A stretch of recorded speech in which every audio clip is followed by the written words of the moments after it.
Ideal conditions would be a coastal area with high winds or somewhere up in the Arctic where it's very difficult to get energy to that location. It's a high cost of energy and there's very inclement weather. Our turbines can survive pretty much any kind of weather and they're built to last for about 25 years. Welcome to Mindful Businesses, presented by Sarani, and I'm your host, Vidya Iyer. In our podcast, we bring to you brands which are mindful in their practices and processes. A mindful business adopts and employs sustainable social, economic, and environmental practices. Today we have with us Robert Gerber from Icewind, leading the way on-site installed wind power. Welcome, Robert. Thank you, Vidya. Good morning to you. It's a pleasure to speak with you. Same here. When we talk about green energy, what comes to mind is solar, wind, nuclear, geothermal. So what are the key ingredients or characteristics of a renewable or green energy source?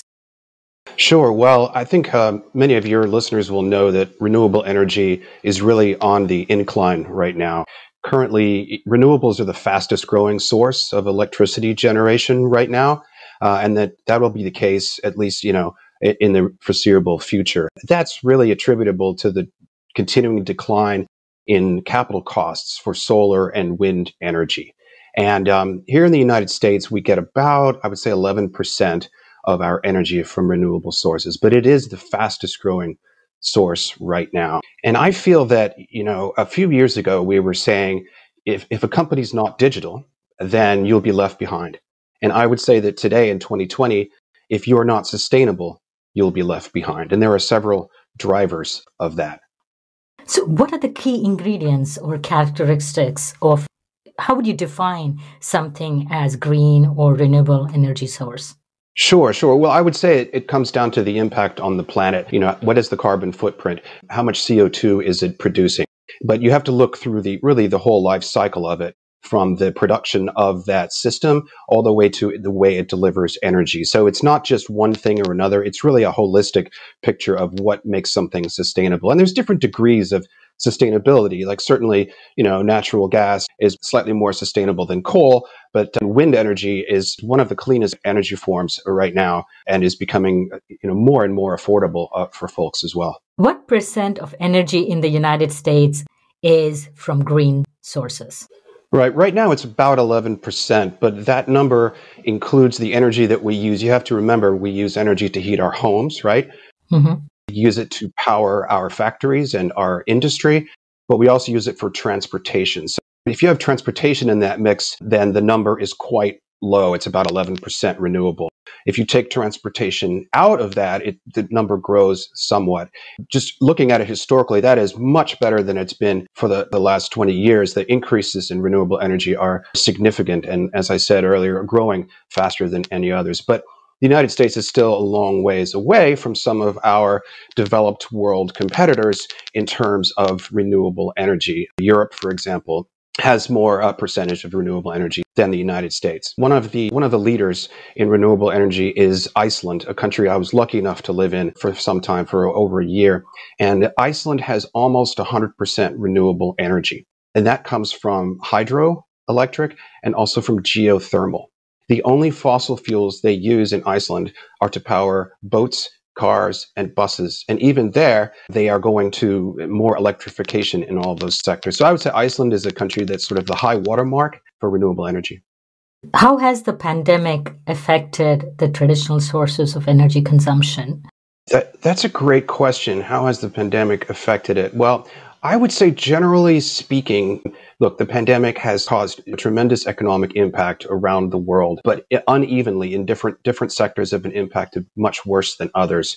Obviously, retail and services have been affected. I will say, though, that experts have noted that the pandemic has also accelerated the progress of technological innovation. For example, just look at the number of people using Zoom now to do meetings. That has reduced the amount of commuting people have to do to go to their offices. And in many other ways, we've seen technology really accelerate during this pandemic.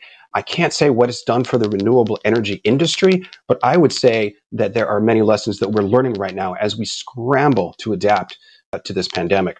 But overall, airline travel has dropped, gasoline consumption has dropped, overall energy consumption has dropped, their prices have dropped.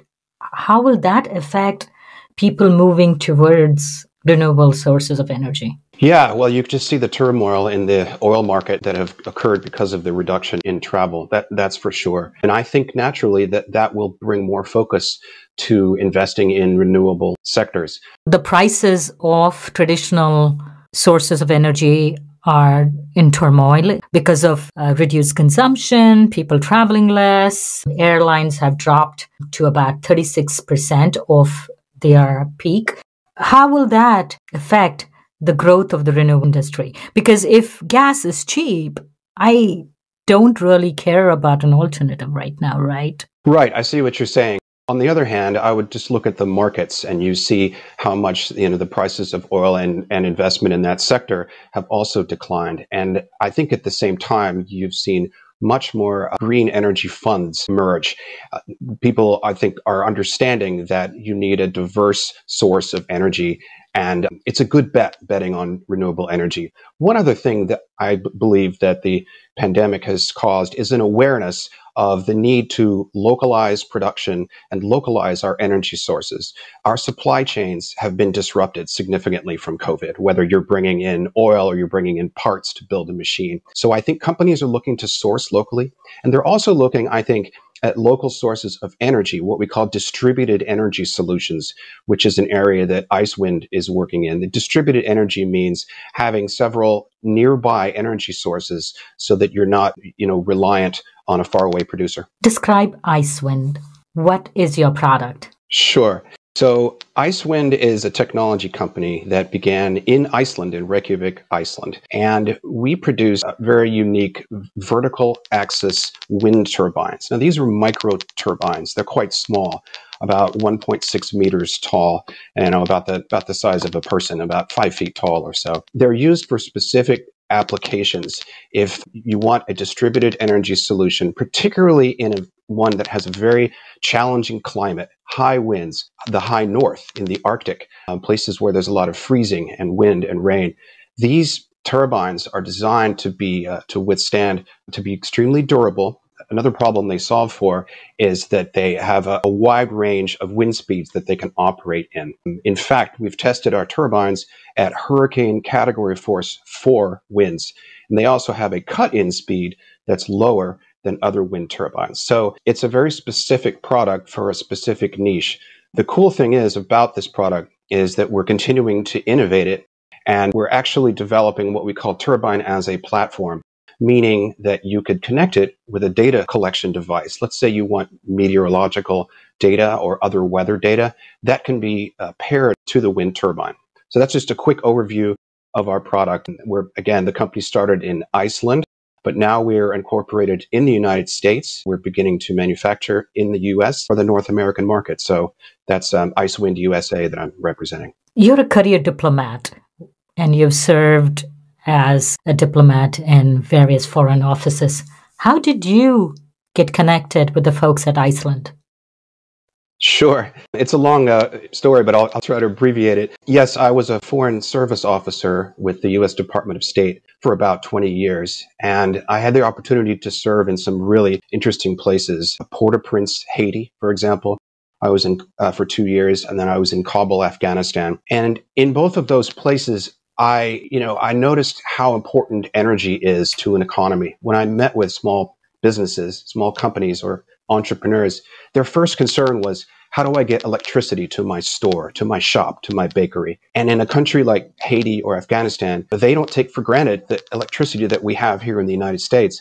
For them, it's a matter of survival. When I was in Kabul, the U.S. Agency for International Development has a really good program to try to bring electricity to the cities, to the towns of Afghanistan through hydroelectric. But in the meantime, many, many facilities are run on diesel generators. The U.S. Embassy, where I lived for 2 years, is completely powered by diesel generators. Now, this diesel has to be trucked, right, through Pakistan, over the Khyber Pass, and then into Kabul. And then once it's being used, you get this black dust that settles on everything. And I mean, I hope I've recovered from that over the years, but it's not a healthy way to live. And this is the way that so many people in developing countries live today. They have incredible amounts of pollution because of reliance on diesel. Anyway, that's a long way to say that I became very interested in energy and renewable energy. And the capstone of my career with the Foreign Service was in Reykjavik, Iceland. And there, as I mentioned, the country is incredibly innovative when it comes to energy because they have abundant geothermal resources underground. And they've developed technology to bring that hot water out of the ground. They use it to heat homes and to drive turbines. And then the turbines create electricity. And from there, I got to know a few innovative companies. One of them was Icewind. When I left the Foreign Service, I knew that I wanted to go into technology and renewable energy. So I called Icewind, and fortunately, they were willing to bring me on board. And since then, I've been serving as their government affairs consultant, doing business development, and talking with podcasts like yours. And we are really happy to have you on our podcast. Thank you. So the application for Icewind, is it residential or commercial? Can I just have it on the roof of my home? Well, yes, you can. Let me just say a quick thing about our design, and then I'll talk about the application of the Icewind turbines. So our designs are quite unique. Like I said, they're vertical axis, operating more like a revolving door than a propeller. We have a twin blade, inner and outer, and they're multi-directional. And all of these things give them great efficiency. Now, they are small, so they're used for small-scale applications. Yes, you could put one on your house, and it would help you reduce your electricity bills. It wouldn't power your entire house unless you have a cabin out in the woods and you want to be off the grid. You want full energy independence. It's a good application for that. We also make a model that you can bolt to the side of a cell phone tower. I'm not sure if you know this, but a lot of cell phone towers that are out in the remote areas are powered by diesel generators. We've calculated that there are some 400,000 cell phone towers around the world that are powered by diesel. We can bolt one of our turbines to a cell phone tower and create more redundancy for their backup power. And it can be paired with solar. We can pair with diesel just to reduce the ecological impact of these. So that's a second application. We have 3 or 4 turbines installed in Iceland right now, powering critical infrastructure. We're about to put one in a place called Straumsnes, which is at the northern part of Iceland, 9 miles south of the Arctic Circle, and it will be powering an autonomous emergency beacon. So this is a beacon, Vidya, for boats that are in that area so they know where the coastline is. We also have one that is monitoring a geothermal pool of water there, and it helps open and close a valve on this pool of water. So we've found numerous applications for our turbines, and we really think the sky is the limit. And I'll be honest, the more people we talk to, the more ideas we get from them about how they could use a micro vertical axis wind turbine. So what is the output? Can wind energy be stored, or energy from your wind turbine be stored? Yes, absolutely. We can pair our turbines with battery packs, battery systems, and store that energy for when the wind is a lower speed. That's quite important. And we've been talking with some battery companies in the UK and in the United States about developing a battery that pairs with our system to operate in the Arctic. So the rated power for our current unit, which is called the Freya, is 160 watts. It goes up to a maximum power of 600 watts. Now we are developing a larger, more powerful unit that will start at 500 watts and go up to about 2,000 watts. That's in testing and development right now. So in just layman's terms, so if I get the newer one, which goes up to 2,000, what all can I power? Yeah, well, that really depends on where you are, okay? It depends on the wind speed where you are located. And it also depends on what other system you have that is paired with that turbine. Do you have solar panels on your roof? Are you on the grid? Those sort of things we would calculate and figure out what kind of use you would need, whether you would need 1 turbine or 2 or 3. So I hate to give you the economist's answer, which is it depends, but it really depends on your location and what the wind speeds are. Our lowest low wind speed where we can start producing power is about 2.5 meters per second, which is a little bit over 5 miles per hour.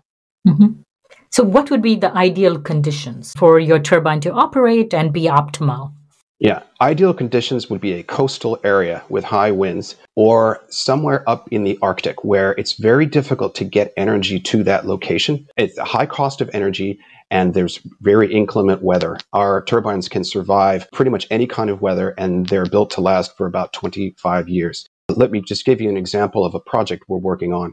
We've been invited to participate in a program in Greenland that we're very excited about. There's a US government-funded program to discover achievable and affordable pathways for sustainable energy in the Arctic.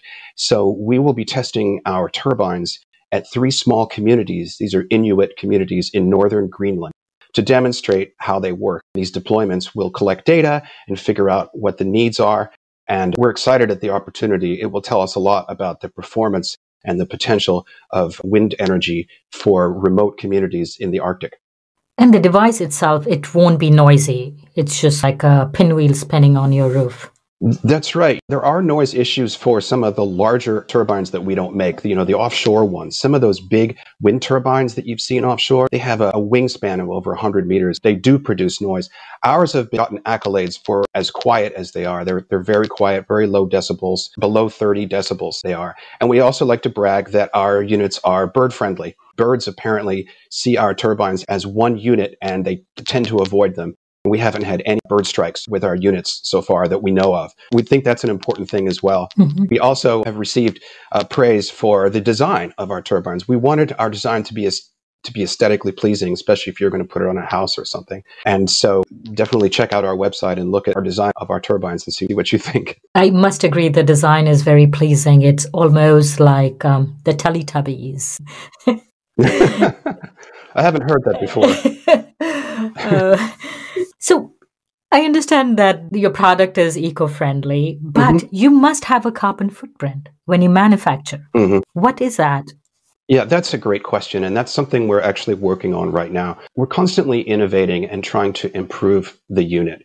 And one way we can do that is by making it more efficient. So if we can generate more power from the same unit, that reduces the overall carbon footprint. If we can make it more simplified and reduce the number of parts in it, that would also reduce the carbon footprint. And that's one of our objectives by bringing manufacturing to the United States. Right now, we're sourcing parts, and this is something that other companies can relate to. We're sourcing parts from several countries overseas, bringing them to Iceland or the US for assembly.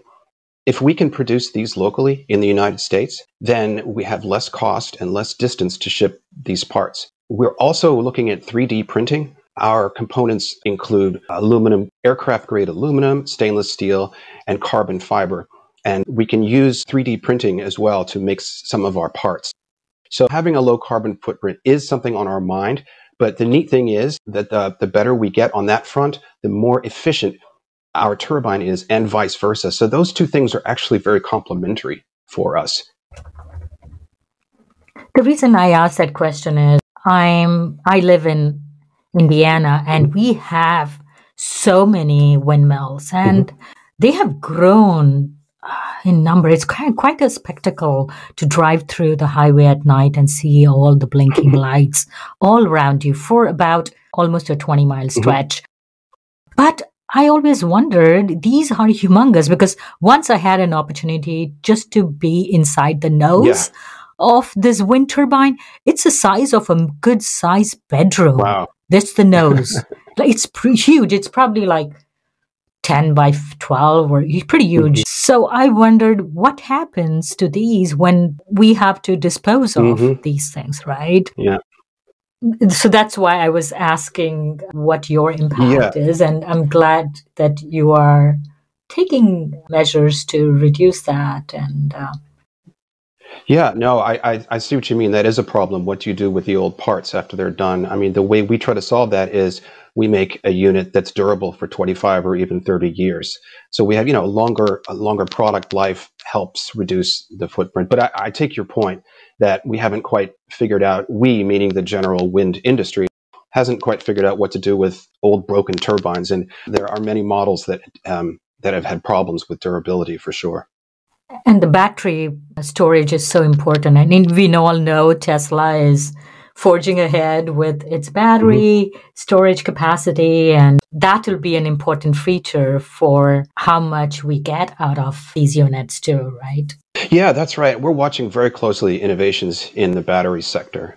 We've seen some really amazing breakthroughs recently. People are looking at using graphene and also other ways to increase the efficiency of batteries, even to take a battery and make it into the outer hull of a boat or the frame of an automobile so you can reduce the weight of that battery. These are some amazing breakthroughs that are happening right now as we speak. And then for us as a wind turbine company, we're really on top of those technologies because, we're partnering with some of these companies, even looking at doing joint research for mutual benefit. And we think that's the way to go. So we can pre-order these wind turbines right now. How much does it cost? Yes, you can pre-order them now. We're expecting to do delivery in the first few months of 2021. The units vary in cost according to what kind of mounting bracket we'll have to assemble.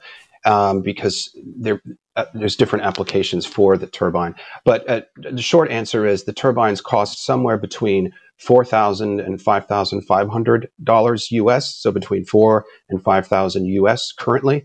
That's our price that we have on this model. That could change in the future depending on innovations and et cetera. How long will it take me to recoup that? What would be my break-even point if I switch from, the current source of energy that I have to yours? Yeah, that's a really good question. And I'm going to go to the answer that it really depends on what your current cost of energy is, where you live. If you're getting a low cost per kilowatt of energy, then frankly, it will take you a long time to pay off the Icewind turbine over time.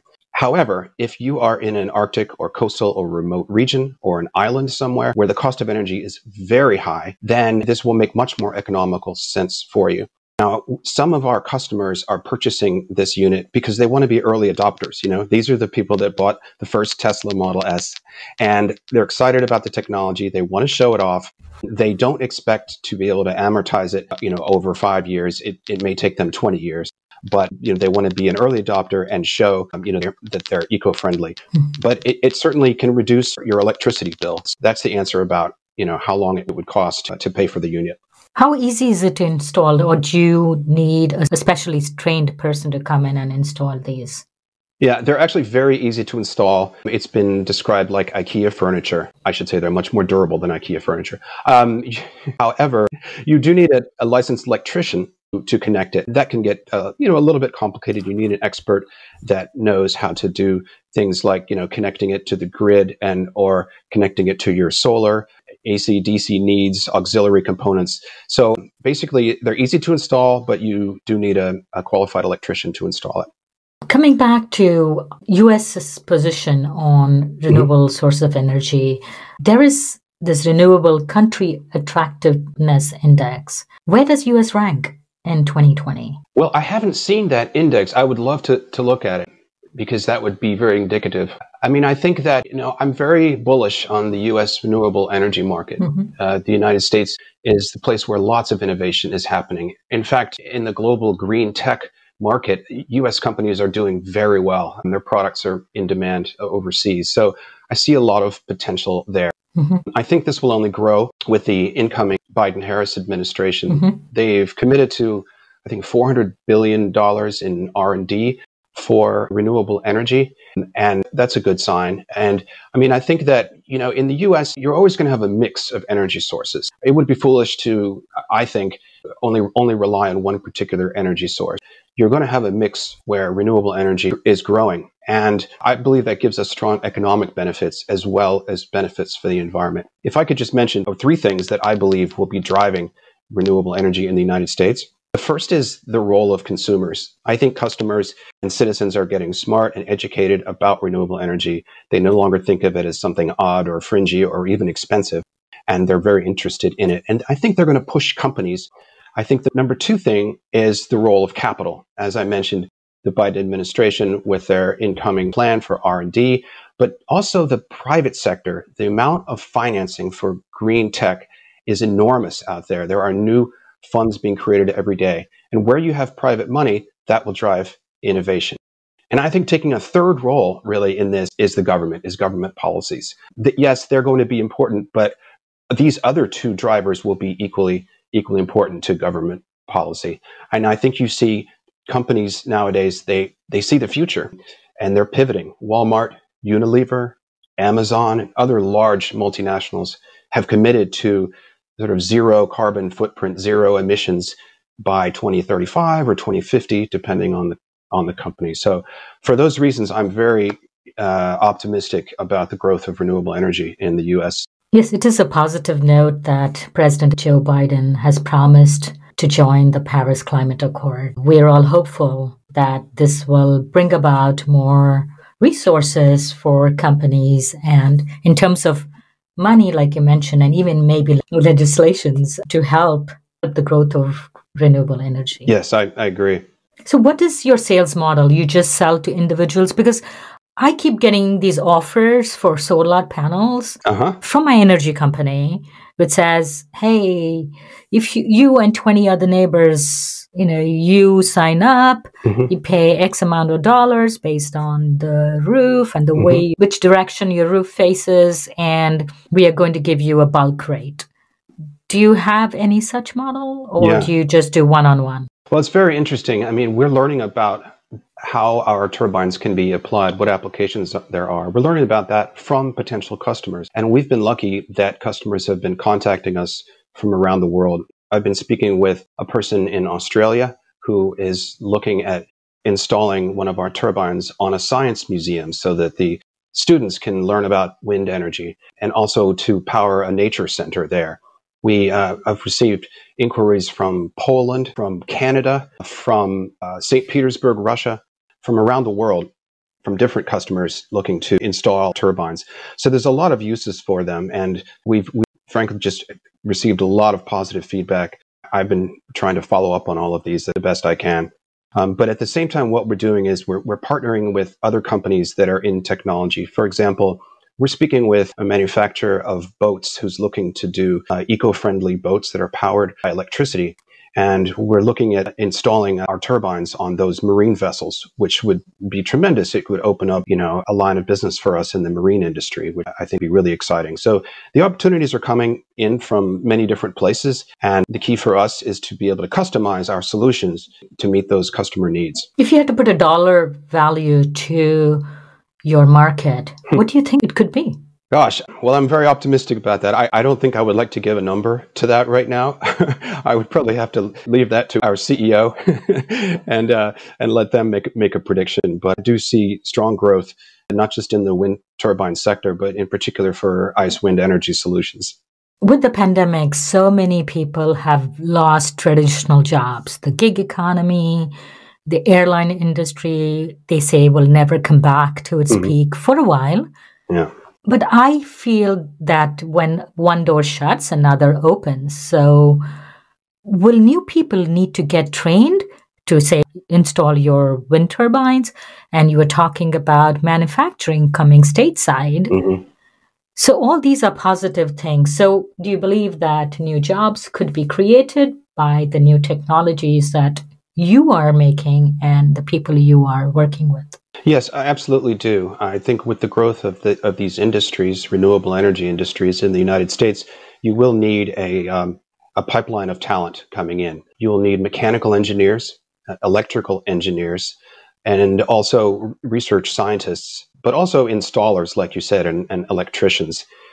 We recently participated in a very interesting forum at Duke University that had lots of engineering students that were interested in learning, where are the jobs of the future in renewable energy and which are the companies that are leading the way. We had a lot of interesting conversations with people, but I think everyone agreed that universities have an important role to play in bridging the gap between those future employees, in other words, students, and companies in the industry like us. And I think that's happening right now, and people are becoming very smart to it. One other thing I just wanted to mention is I'm excited about the idea of growing the ecosystem in the United States. That means manufacturing. If we have more machine shops that can build parts, if we have more labs doing 3D printing, if we have more testing facilities, this creates a strong ecosystem upon which the industry can grow. And the US has lost manufacturing jobs over the past 20, 30 years. And in fact, we've lost some very key skills, such as tool and die makers, people who make, molds and things like that. And to bring those back, I think would be tremendously useful to the growth of the industry. So that would be my personal view on the state of the job market, if you will, for renewable energy. One of the things that pandemic has taught us is that to slow down, to take a pause, take a look at the environment, the changes that happened world around, just the blue skies in Bombay, India, where I'm from, for the first time in, I don't know, maybe 30 years or 40 years. Why is there an urgency now? Do you think the pandemic has pushed forward these movements because people are like, whoa, wait a minute, even a 6-month break in not polluting is giving us all these benefits? The wildlife was more active. You could see more birds and the blue skies, the oceans were cleaner, the beaches were cleaner. Yeah, that's a great question. I hadn't really thought of it that way, but I think you have a really strong point. In my perspective, I've been fortunate to live in some nice places in the developed world where we take for granted clean air or clean water where you can drink it out of the tap. And I don't mean to get on a soapbox, but doesn't everyone deserve clean water and clean air? Why should that just be the purview, the right of Europe or the United States or Canada? Why can't it be something that all people have access to? And, it could be that all of us suffering from the same worldwide pandemic have opened our eyes a little bit to health and the environment and how we all share, in a common challenge. So I would answer your question in that way, saying I'm hoping that this pandemic has raised awareness about the differences we have between the developed world and the developing world, and the imperative that we have to try to bring some of these solutions to places like India and Haiti and parts of Asia where folks deal with daily pollution in their lives. On this very hopeful and positive note, thank you so much, Robert, for coming on Mindful Businesses. You're welcome. It's been a pleasure speaking with you. And thank you so much for having me. We were talking to Robert Gerber of Icewind. You can pre-order your very own wind turbine at icewindusa.com. That is ICEWINDUSA.com. Thank you so much, Robert, for coming on Mindful Businesses. Thank you for having me. I enjoyed speaking with you. You're welcome. If you're a creator of a mindful brand or would like to recommend a mindful brand to be featured on our show, please send us a message on our Facebook or Instagram page. Like, share, and subscribe Mindful Businesses on your favorite podcast listening app. For more information and insights about this episode, go to Mindful Businesses Podcast on Instagram or Facebook. This is Vidya Iyer for Mindful Businesses.